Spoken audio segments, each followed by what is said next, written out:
Buenas tardes aquí en España, buenos días en Hispanoamérica. Mi nombre es Luis González Torquemada. Trabajo en la empresa desde el año 1989 y desde el año 1995 estoy implicado en el desarrollo del programa TRICALC. Fundamentalmente he implementado normas como los pseudocódigos estructurales, la EHE 2008, la EAE o el Código Técnico de la Edificación. Todas ellas referentes anteriores al código estructural recientemente presentado y que será objeto de esta segunda sesión de la TRICALC Week. Así que, bienvenidos a esta presentación que versará sobre qué implementación hace del código estructural la nueva versión de TRICALC. Nos vamos a entretener exclusivamente en lo que afecta a TRICALC, no en otras partes del código estructural más relacionados con la ejecución o el control o ese tipo de cosas. Como siempre tenéis el chat para realizar las preguntas que queráis. Nosotros intentaremos responderos durante el propio seminario y si no, pues bien al final o bien ya por correo electrónico. Bien, como veis aquí, la nueva versión de TRICALC, que será la 2022.1, o lo que internamente es la 14.0, hemos colocado como primera norma esta norma del código estructural y luego ya el código, los eurocódigos estructurales y ya el resto de normas españolas. Hemos bajado la antigua EHE 2008, EAE, etcétera, digamos a la parte de abajo porque entendemos que ya no se deberían utilizar salvo para obras anteriores. Sí quiero recalcar que a nivel de A0 con la nueva norma entendemos que no tiene sentido seguir utilizando la parte del CTE DBSE-A que también cubre el tema del acero, pero que consideramos que debe quedar de una manera residual. Bien, pues veamos un poco la estructura que tiene este documento del código estructural. Como veis aquí, por un lado está lo que es el articulado del decreto, donde más o menos exclusivamente se fijan pues, las condiciones de cuándo se entra en vigor y una serie de disposiciones derogatorias, etcétera. Luego tenemos la parte, digamos, del articulado, que es lo que ha heredado una parte de la EHE o de la EAE. Y esta parte del articulado tiene por un lado una primera parte común para los tres materiales que cubre este código estructural, que sabéis que es el hormigón, el acero y las estructuras mixtas de acero y hormigón. Luego tiene una serie de artículos relacionados exclusivamente con la parte del hormigón, otra exclusivamente para la parte de acero y otros exclusivos de las estructuras mixtas. Y finalmente tiene unos anejos que, al contrario que en otras normas, en otras instrucciones a las que estamos acostumbrados, los anexos es donde está realmente la gran mayoría de las disposiciones de este código estructural. Si veis en la gráfica de tarta de la izquierda, la parte roja es lo que cubre los anejos que, como veis, es la gran mayoría de este documento que tiene casi 1800 páginas. Esos anejos están divididos en una primera parte solo de hormigón, otra parte solo de acero y otra parte que son, digamos, una pseudocopia de los eurocódigos 0, 2, 3 y 4. Si lo vemos un poquito más en detalle, pues aquí veis un poco más detenidamente cada una de las partes. Tenéis, como veis, la parte de lo que es el decreto prácticamente es ridícula. Luego estaría la parte del articulado general, el articulado de hormigón y el articulado de acero y el de estructuras mixtas. Luego los anejos de índole general, los anejos para hormigón, para acero y finalmente los 4 eurocódigos que más o menos copia este código estructural. Que como veis el más grande de ellos precisamente es el de acero, aunque el de hormigón pues no es que le lleve mucho a la zaga. Bien, pues empecemos por lo que es el Real Decreto, la parte, digamos, más legal. Como veis, este Real Decreto se aprobó por Consejo de Ministros el 29 de junio pasado, pero no fue hasta el 10 de agosto de este año en el que ha sido publicado en el Boletín Oficial del Estado. El propio Real Decreto fija que su entrada en vigor será 3 meses después desde su publicación. Eso quiere decir que entra en vigor el próximo 10 de noviembre de 2021.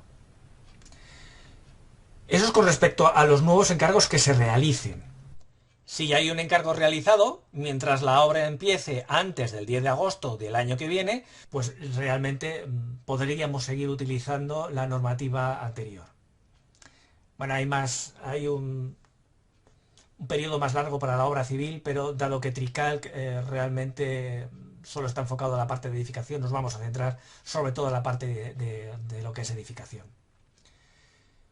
Luego este Real Decreto tiene una parte de disposiciones derogatorias, que como veis queda derogada la EHE 2008 y queda derogada la EAE, que era de 2011.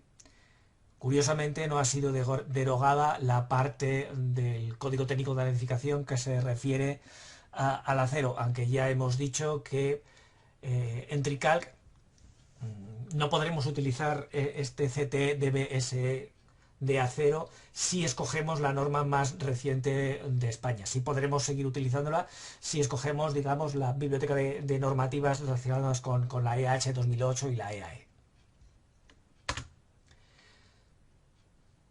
Bien, en cuanto a las exigencias, es decir, a lo que debemos cumplir a efectos de cálculo estructural, es muy interesante lo que dice el artículo tercero de este código estructural. Esto ya no estamos en el Real Decreto, sino es el artículo tercero de lo que es la parte del articulado del código estructural.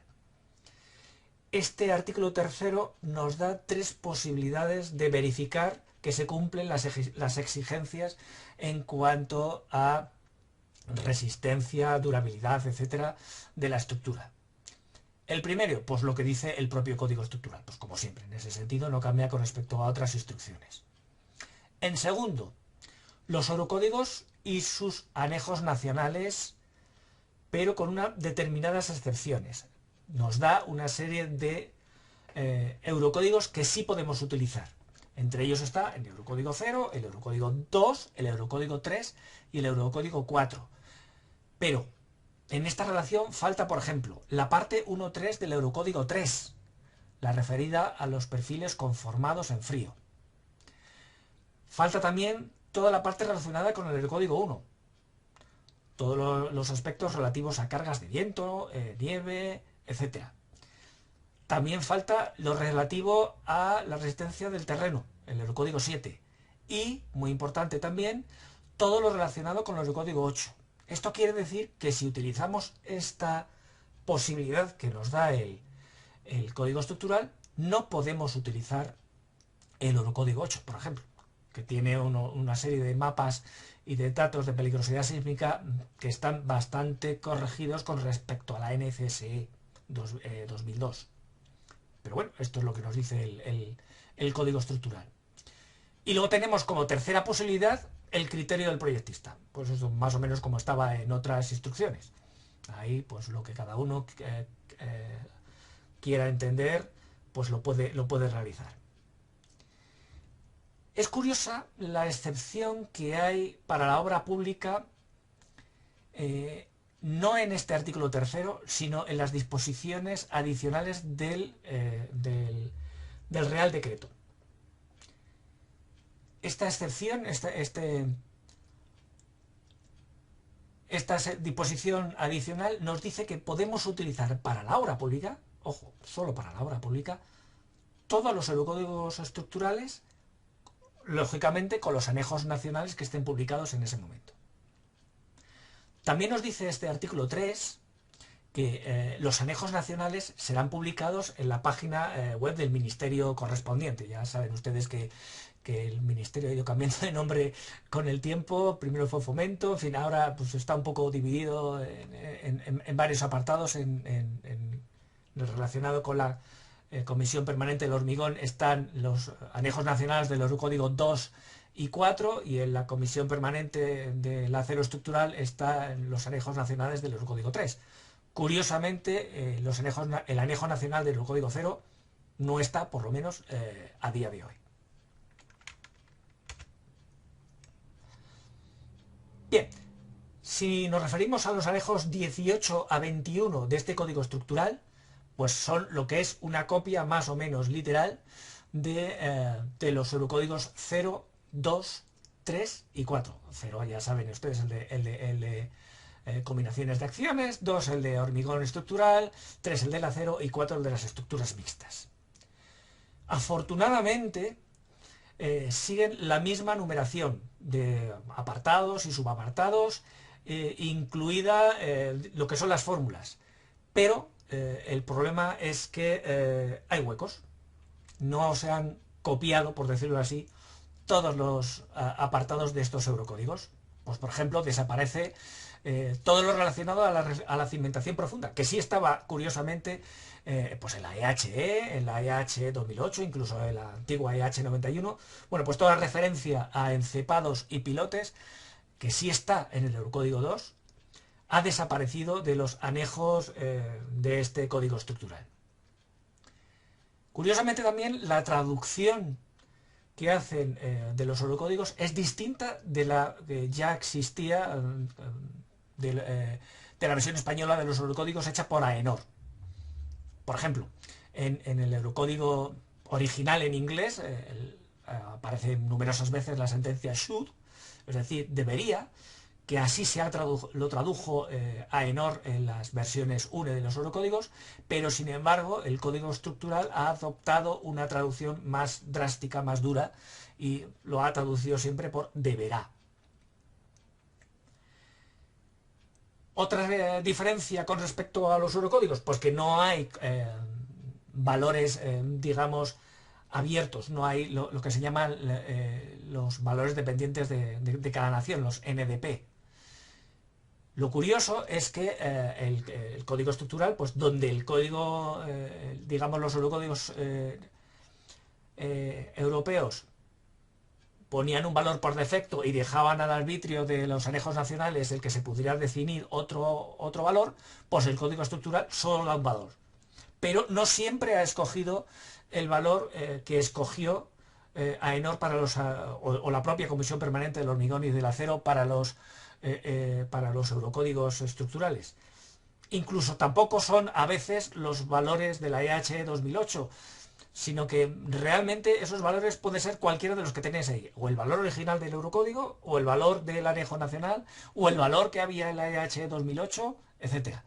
Es decir, no podemos decir que el código estructural se haya decantado por valores de la EHE 2008 o por valores de los anejos nacionales españoles de los eurocódigos. Esto hace que realmente decir que estamos cumpliendo el código estructural no sea ni igual a decir que estamos cumpliendo el eurocódigo estructural, ni que es igual a cumplir la EHE 2008. Dependerá en cada caso.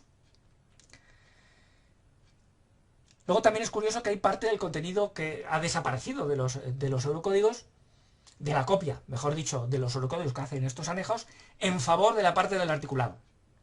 Es decir, parte de lo que antiguamente estaba en la EHE 2008 y en la EAE ha pasado al articulado del código estructural, y parte, digamos, se ha sustituido por lo que dice los anejos, es decir, la copia de los eurocódigos.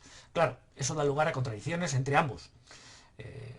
Ya iremos viendo algunos ejemplos, pero por ejemplo, por citar alguno, la distancia mínima entre armaduras en función del tamaño máximo del árido, pues está repetido en dos sitios, en la parte del articulado y en el anejo 19, y son contradictorios entre sí.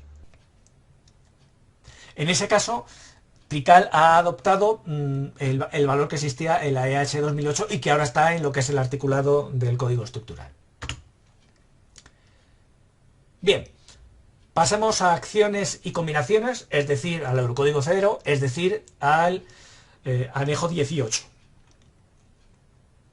Este anejo 18 realmente pues es prácticamente igual al eurocódigo 0, salvo en lo que se refiere a algunas partes importantes.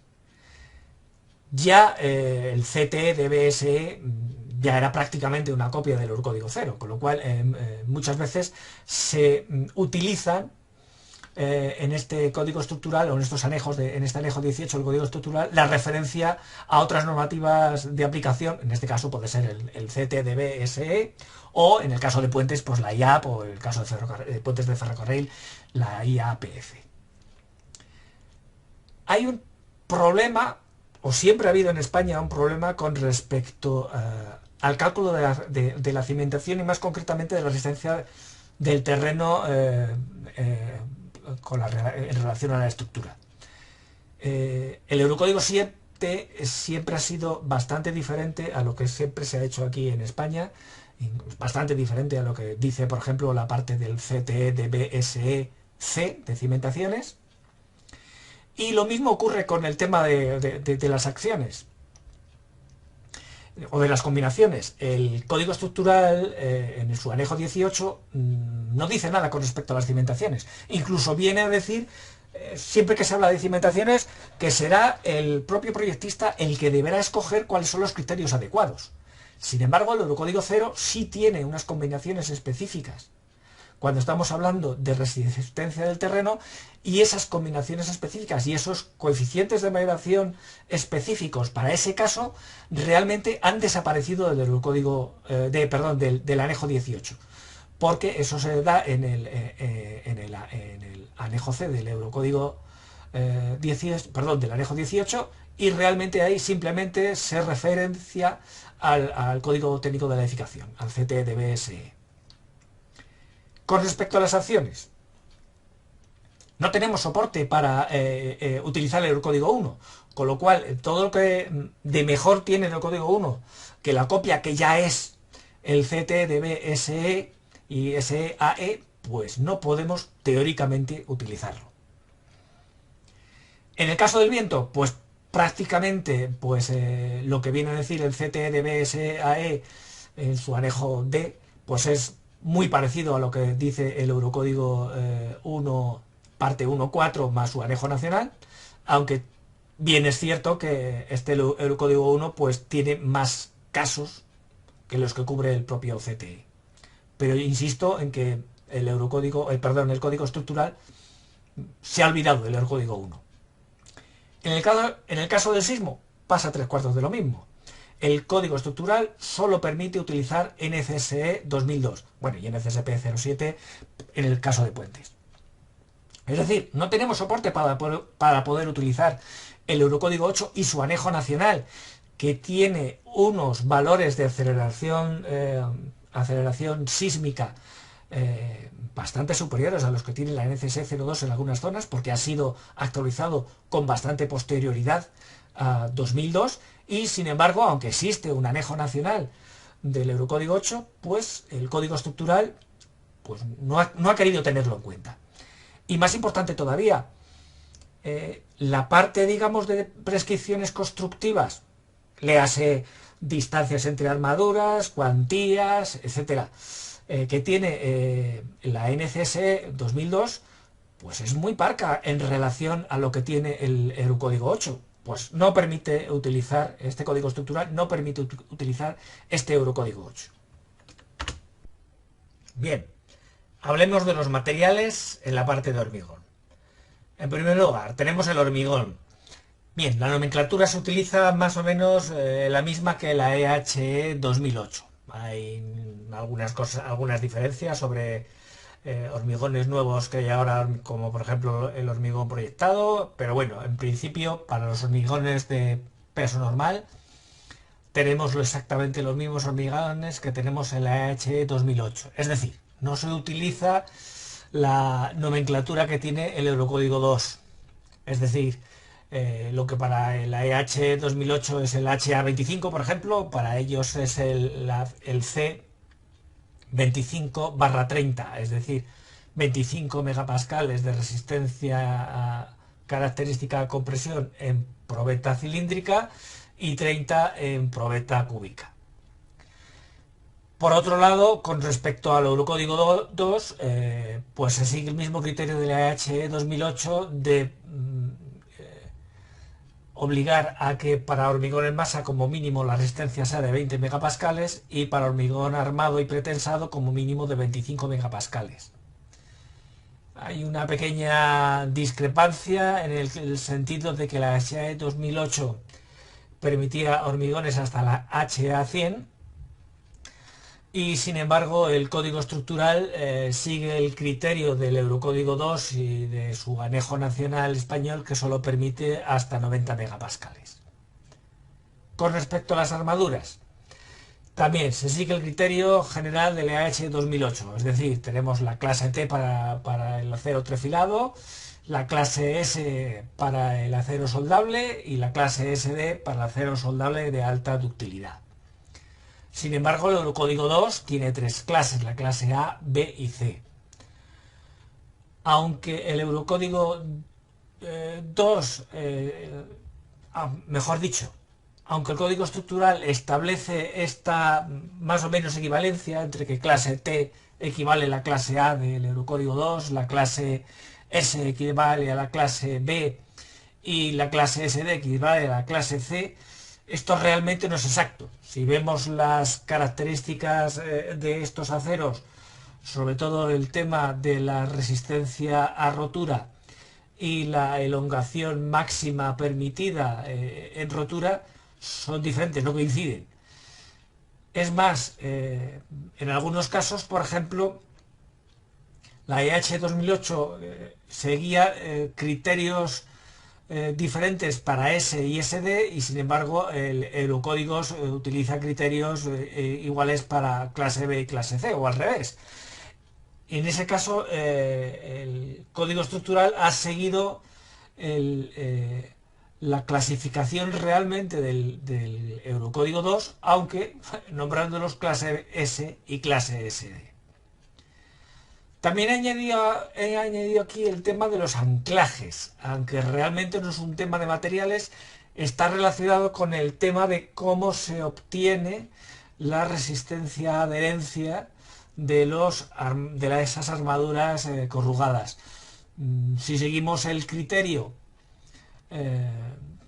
del ensayo de la viga, que ya tenía la EH 2008, y la EHE y incluso la EH 91, pues tenemos un criterio para obtener una longitud de anclaje.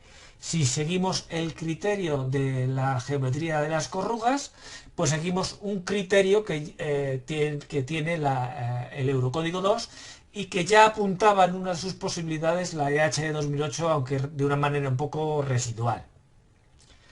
Como es un tema algo importante, pues vamos a dedicar una diapositiva exclusivamente para este tema de anclaje y solape de las armaduras pasivas.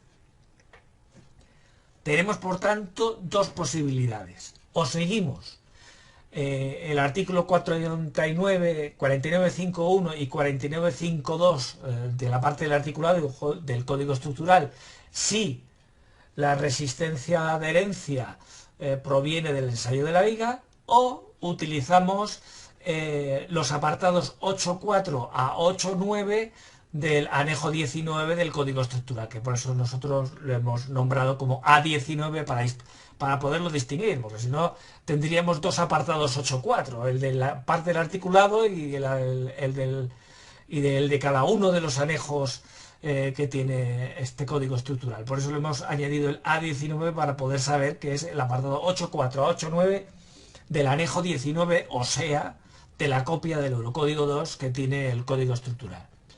Bueno, pues como veis, si seguimos el criterio, vamos a decir, clásico de las EHE, la longitud básica de anclaje en posición 1, o sea, en posición de buena adherencia, pues tiene, digamos, dos partes. Una parte en la que el diámetro está al cuadrado y otra parte en el que es lineal con el diámetro.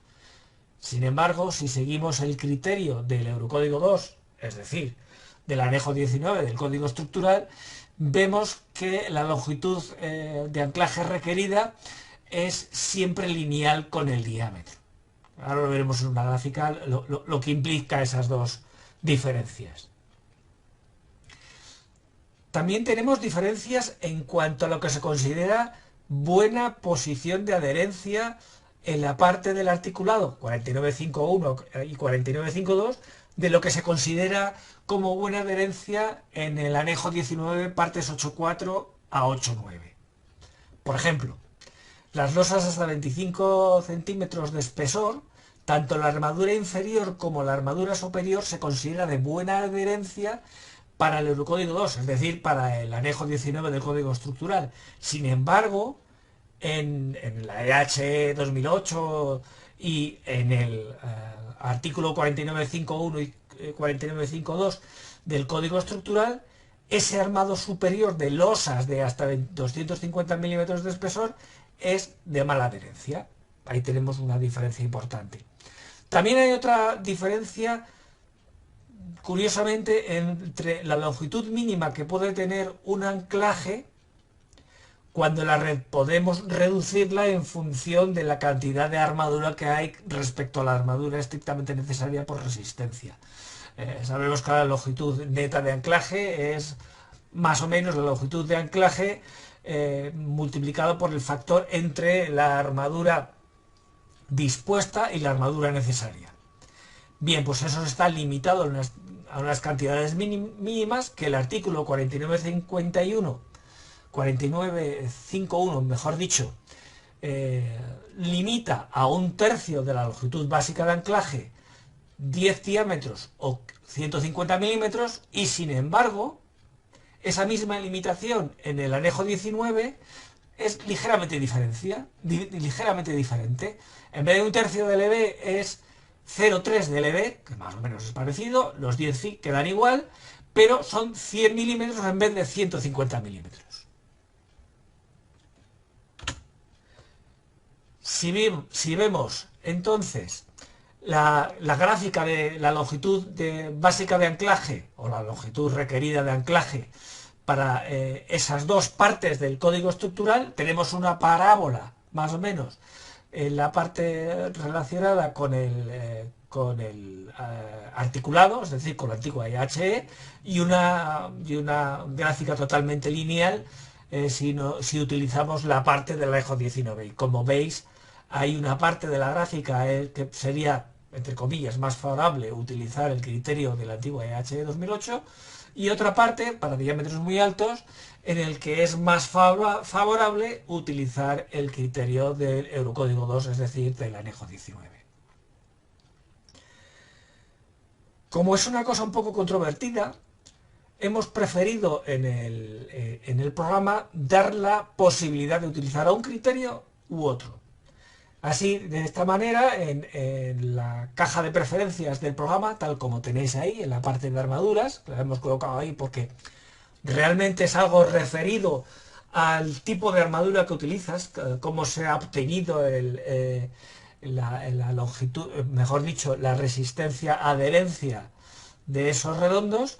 Pues hemos puesto ahí las dos posibilidades, o bien utilizar el articulado del código estructural, es decir, la antigua norma EHE 2008, o preferimos utilizar el anejo 19, es decir, el código estructural. Dependiendo de lo que optamos en cada lado, lógicamente los planos de armado nos van a salir diferentes. Bien, continuamos con la parte del hormigón y vamos a ver un poco las principales diferencias con la EHE 2008. La primera gran diferencia está en el cortante. El cortante, sabemos que desde la EHE 91 hasta la EHE 2008 ha sufrido diferentes cambios. Durante mucho tiempo se pensaba que era mejor utilizar la antigua EHE 91 porque daba mayores resistencias a cortante, aunque realmente pues hay que utilizar lo que dice la norma de cada momento. Y ahora tenemos otro gran salto. Tenemos el gran salto de pasarnos a la filosofía del Eurocódigo 2 con el anejo nacional correspondiente. Entonces, principales diferencias con respecto a lo que ya conocíamos de antiguas normas. Pues que en el caso de estribos el hormigón no resiste. En la EHE 2008, cuando teníamos la resistencia a cortante por ejemplo, de una viga con sus estribos, teníamos una parte que resistía el hormigón y otra parte que resiste las armaduras. Bueno, pues con la filosofía del Eurocódigo 2, que es la que se impera ahora en el anejo 19 del Código Estructural, Pues no, en el caso de contar con la contribución de las armaduras, la contribución del hormigón es nula, cero. También las separaciones transversales, es decir, las separaciones entre las diferentes ramas de un mismo plano de estribos son diferentes entre lo que se conocía con la EH 2008 y el Eurocódigo 2, o realmente el anejo 19, que sigue más o menos la filosofía del Eurocódigo 2.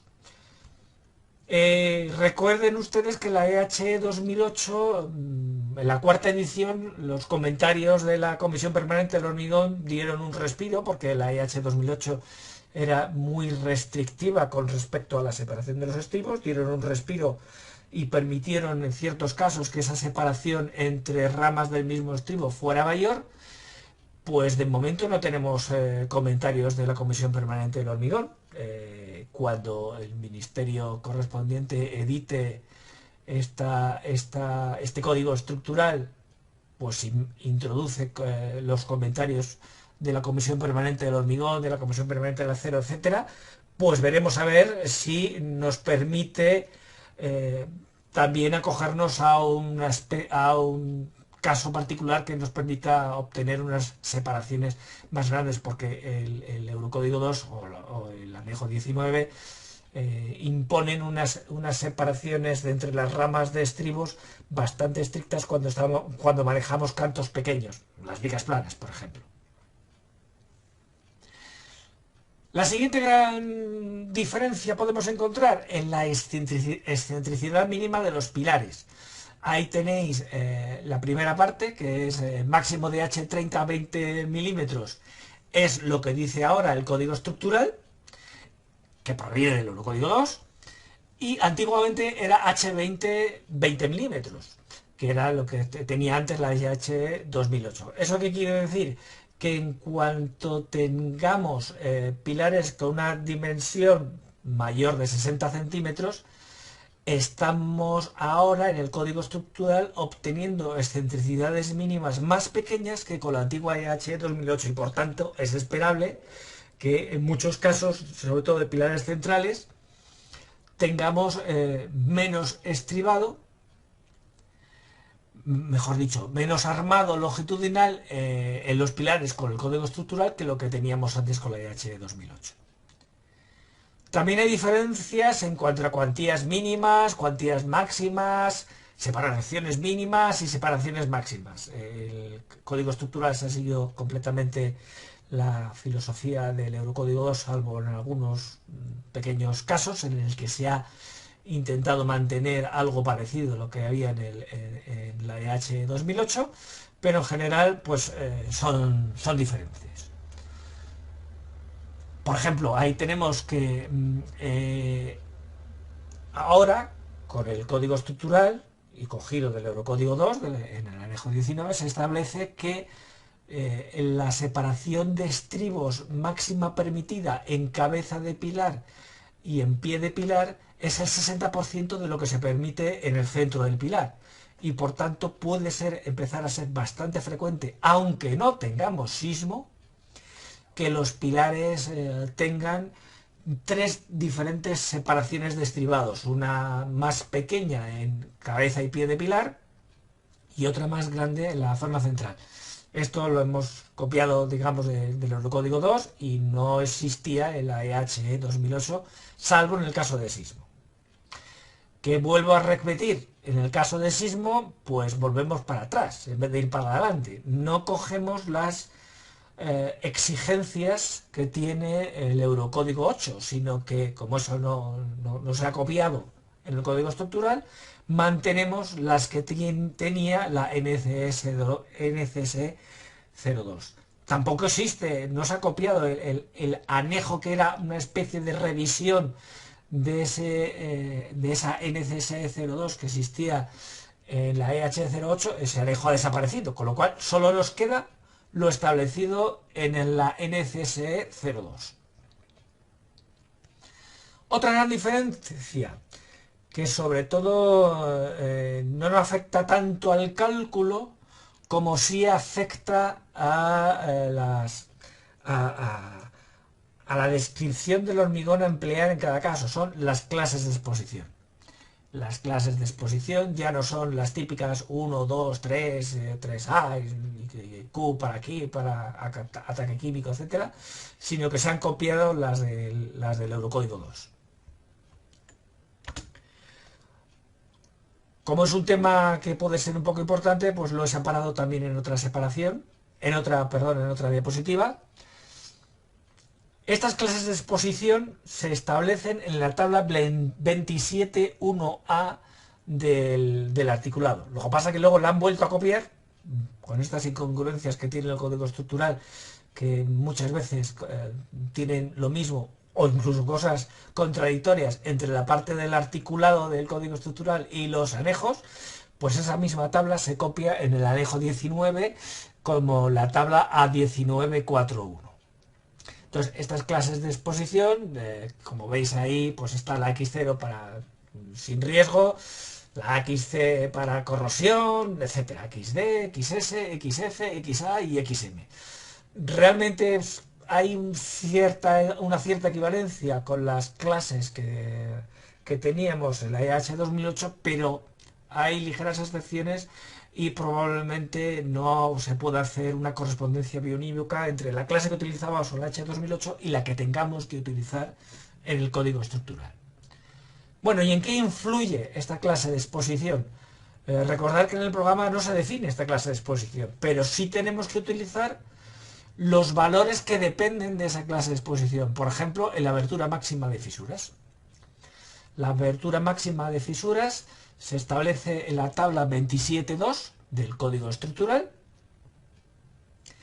y es más o menos similar a la tabla, o prácticamente idéntica a la tabla AN/9, que es la versión del anejo nacional español de la tabla 7.1n del Eurocódigo 2.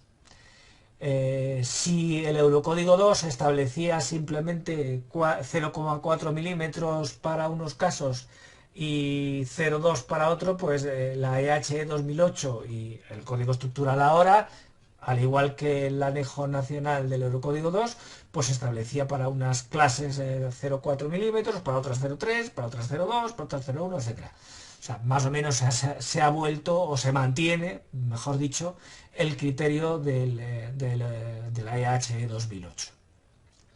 También se utilizan estas clases de exposición para la resistencia mínima esperada, el F sub CK, que podemos esperar en función de otros condicionamientos que se imponen en el articulado para cada clase de exposición. Es decir, la cantidad de de cemento y la cantidad y la relación agua-cemento que se imponen en función de la vida útil y de la clase de exposición que se imponen, pues nos dan necesariamente unas resistencias características mínimas, que son las que se establecen en las tablas 43.2.1b del articulado. Y otra vez vuelve a repetirse la misma tabla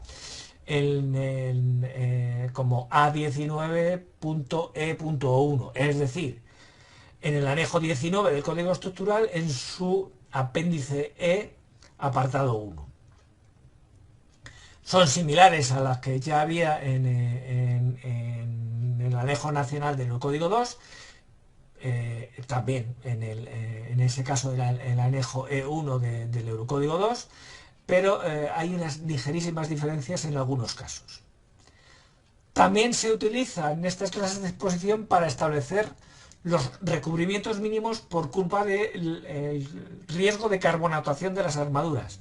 Eso se establece en la tabla 44.211a del articulado del código estructural, que son lógicamente algo diferentes a las que había en la EHE 2008.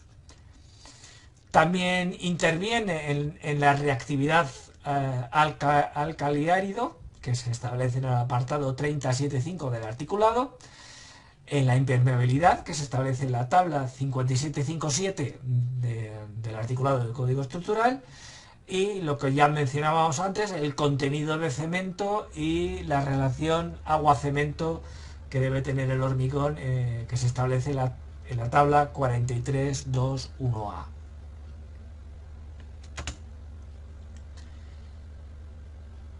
Bien, con respecto al acero estructural y las secciones mixtas, ya hemos visto que realmente las diferencias con respecto al Eurocódigo 2, bueno, mejor dicho, al Eurocódigo 3 y 4 son prácticamente insignificantes, salvo algunas cosas. Por ejemplo,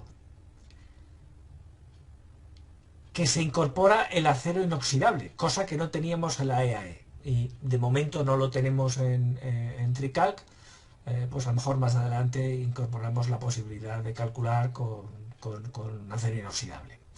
Realmente es una copia del Eurocódigo 3, la parte correspondiente a acero inoxidable. También desaparece el soporte a los perfiles conformados en frío de sección abierta, es decir, pues todas las estructuras ligeras de acero, light steel framing que llamamos, y también muchas correas de naves industriales que se utilizan Cs o Zs, pues ese soporte que antes existía en la EAE, que lo habían copiado del Eurocódigo 3, y que incluso existía en la antigua NBEA 95 o en la MV, creo recordar que la MV 103 parte 4, de los años 60, pues de repente desaparece, en teoría, toda posibilidad de utilizar estos perfiles conformados de sección abierta en este código estructural. ¿Qué vamos a hacer en TreeCalc?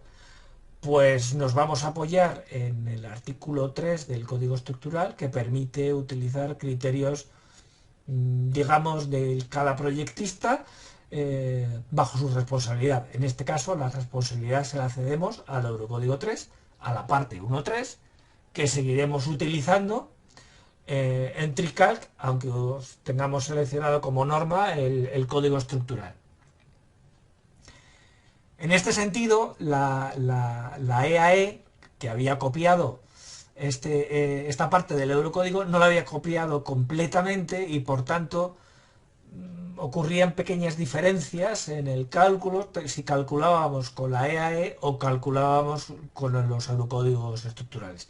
Y también es cierto que de esta parte AENOR no tiene publicada un anejo nacional para España, y la Comisión Permanente del Acero pues tampoco ha hecho ningún anejo nacional de este Eurocódigo, y esa debe ser la razón por la que se lo han cepillado del código estructural.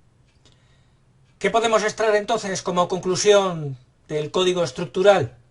Bueno, pues por un lado, no se van a obtener los mismos resultados con el código estructural que con la EH 2008 ni que con el Eurocódigo 2.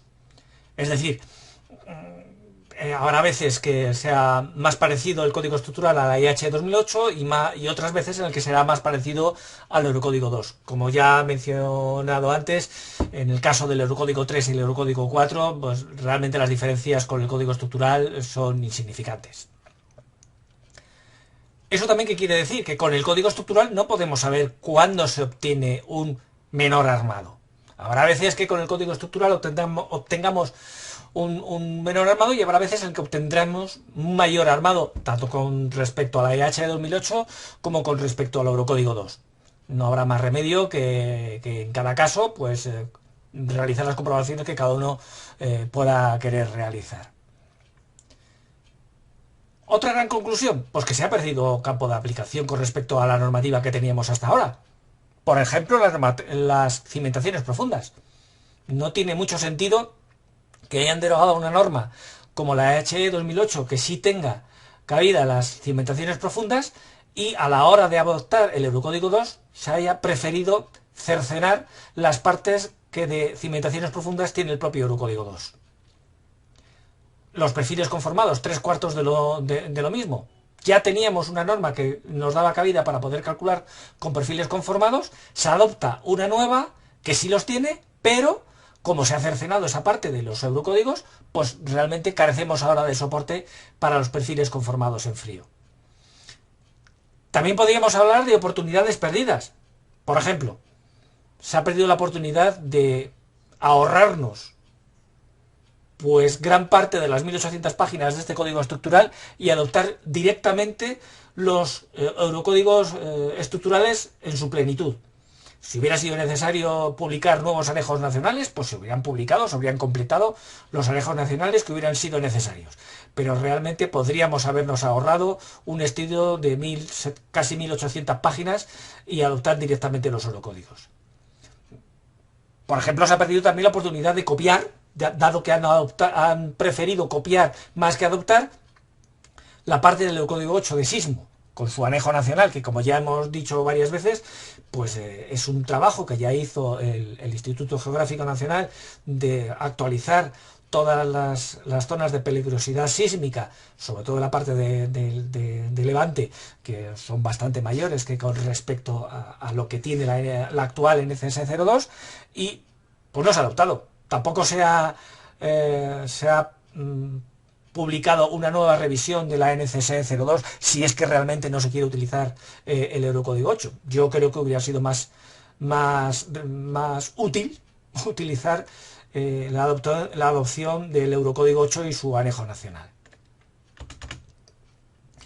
Bien, pues hasta aquí termina esta presentación. Gracias por su atención. Ahora intentaremos resolver las consultas que nos hayan hecho a través del chat. Si no da tiempo, siempre tenéis ahí el correo electrónico para que nos mandéis cuantas consultas queráis en relación al código estructural y su implementación en Trical, y se las iremos respondiendo a lo largo de esta semana. Muchas gracias y no pierdan la oportunidad de seguir viendo el resto de las sesiones de esta Trical Week.